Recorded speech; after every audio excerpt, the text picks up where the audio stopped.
नमस्कार कृषि विद्यार्थियों। एग्री प्रो के डिजिटल प्लेटफॉर्म पर आपका स्वागत है। जेड 2026 का रिजल्ट आ चुका है। बहुत ही बच्चों का शानदार परिणाम रहा है, वो बधाई के पात्र है। अब रिजल्ट के बाद क्या करना है कि ताकि आपको एक अच्छी यूनिवर्सिटी, एक कॉलेज मिल सके। क्योंकि बहुत कई बार क्या होता है कि बच्चे के बहुत शानदार नंबर आते हैं, बहुत अच्छे नंबर आते हैं, लेकिन उसको उस नंबर के अकॉर्डिंग सही कॉलेज नहीं मिल पाते हैं। वो सारा खेल क्या होता है, वो काउंसलिंग का होता है। अगर आप काउंसलिंग ठीक से करवाते हो, तो आपको कॉलेज मिलने के चांसेस बहुत ज़्यादा बढ़ जाते हैं।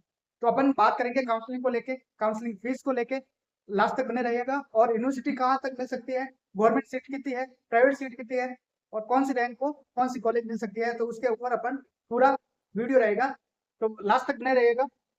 बात करते हैं पहले काउंसलिंग की। काउंसलिंग की बात करते हैं।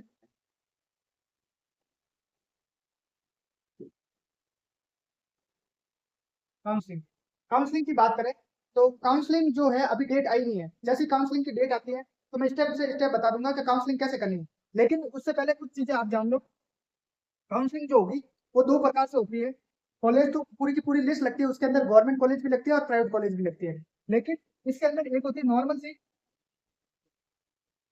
और एक होती है पेमेंट सीट।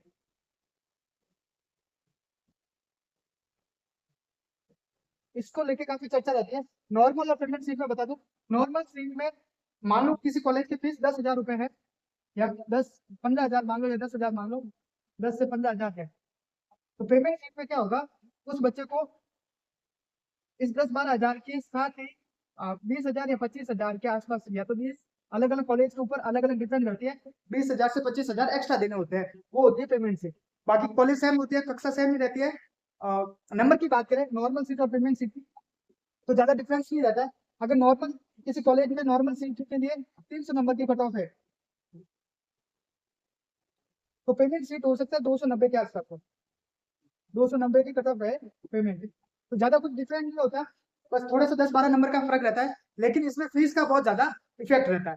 ये काउंसलिंग के अंदर दो प्रकार के कॉलेज हम भर सकते हैं। एक सेम ही कॉलेज, जैसे मान लो कि एक ही कॉलेज है, जैसे एग्रीकल्चर कॉलेज आपका सुमेरपुर हो गया है,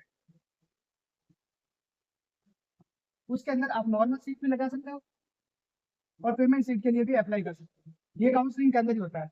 आपके नंबर के अकॉर्डिंग, आपके नंबर बहुत शानदार अच्छे आ रहे हैं, लेकिन आपके पेमेंट सीट का लगा दिया, तो भी आपको नुकसान है।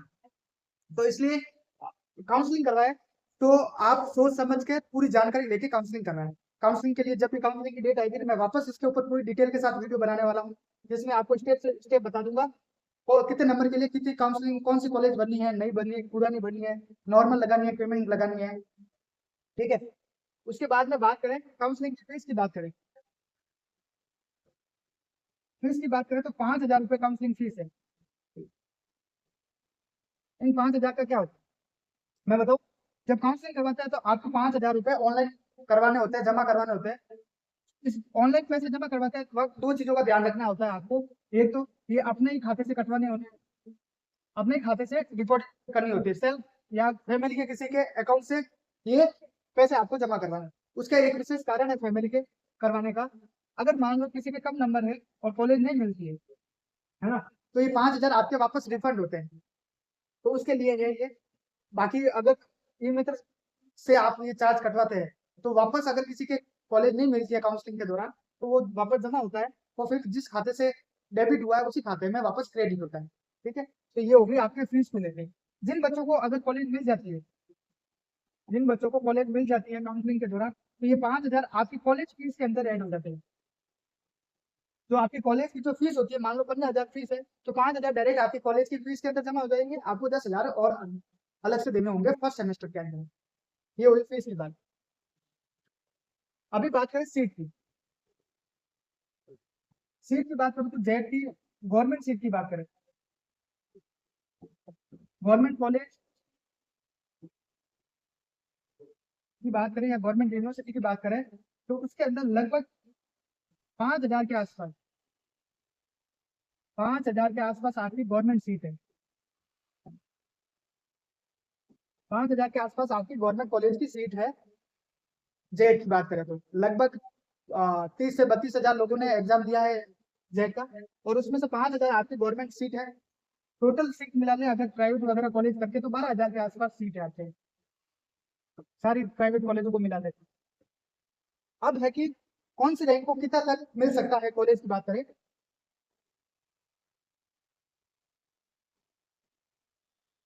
जिन बच्चों के 1000 से कम है, मैं ये जनरल की बात करूंगा, जितनी भी रैंक की बात करूंगा, जनरल कैटेगरी की बात करूंगा मैं। कास्ट लेके आके कास्ट कैटेगरी को लेके अभी तक बात नहीं कर रहा। जिन बच्चों की अगर जनरल में 1000 से कम रैंक आ रही है, उनको यूनिवर्सिटी मिलने के बहुत ज्यादा चांस है। जिन बच्चों के 1000 से कम रैंक आ रही है, उनको यूनिवर्सिटी मिलने के चांसेस ज्यादा है। ठीक है। अब बात करें गवर्नमेंट कॉलेज में कि कितने रैंक तक गवर्नमेंट कॉलेज मिल सकता है। जिन बच्चों के, अगर मान लो कि आपको 3000 के आसपास रैंक है, ये भी जनरल की बात करता हूँ मैं, 3000 से अगर आपकी कम रैंक है, या अंडर 3000 या 3200 के आसपास आपकी रैंक है, तो आपको ओल्ड जितने भी गवर्नमेंट कॉलेज है वो मिलने के चांसेस बढ़ जाते हैं। बाकी उसके ऊपर बात करें, अगर सारे गवर्नमेंट कॉलेज की बात करें, तो 5000 तो सीट है। और कुछ बच्चे ऐसे भी होंगे जो आईसीआर में चले जाएंगे, जिनकी रैंक तो यहाँ पे बहुत शानदार आई है, लेकिन वो आईसीआर में चले जाएंगे, या फिर कहीं और काउंसलिंग ठीक से नहीं हो पाएगी, या डॉक्यूमेंट में उनके अंदर नहीं हो जाएगी, तो ऑलमोस्ट 500 बच्चे और ऐड कर सकते हैं अपन रैंक के अलावा, जिनकी 555 5500 जो रैंक आ रही है, वो भी गवर्नमेंट कॉलेज में जा सकता है। गवर्नमेंट कॉलेज के लिए वो जा सकता है। तो कुल मिला के ये बात है कि आपकी अगर रैंक 6000 के अंदर है ना, 6000 से अंदर अंदर है, तो आप गवर्नमेंट कॉलेज में लेके चांसेस पूरे पूरे रहते हैं। ये जनरल की बात कर रहा हूँ, मैं कैटेगरी की बात नहीं करूंगा, क्योंकि रैंक तो जारी होती है आपके दो प्रकार से। आपके स्पोर्ट कार्ड में दो प्रकार से रैंक मिली होगी, एक तो ओवरऑल, है ना, और एक मिली होगी आपके कास्ट के अकॉर्डिंग, है ना, कैटेगरी वाइज। आपकी जो कैटेगरी वाइज, या ओबीसी से आप, एसटी से, ईडब्ल्यूएस से है, या फिजिकल डिसेबिलिटी वाला है, या फिर डिफेंस से हो, तो उसमें अलग अलग रैंक आपकी जारी होती है उसके अंदर भी। तो इनके अंदर भी आपकी अच्छी रैंक है तो आपको चांसेस ज्यादा रहते हैं कॉलेज मिलने के। बाकी जिन बच्चों के 1000 से कम रैंक है, तो उनको श्योर है कि यूनिवर्सिटी के आसपास मिल सकती है। और जिन बच्चों के 5500 के आसपास रैंक है, वो काउंसलिंग 100% कर रहे हैं। ठीक है। और जिनके लगता है कि मेरे कम नंबर है, मुझे काउंसलिंग नहीं करवानी हुई है, अगले साल फिर वापस पढ़ के देना है, वो दे सकते हैं, है ना।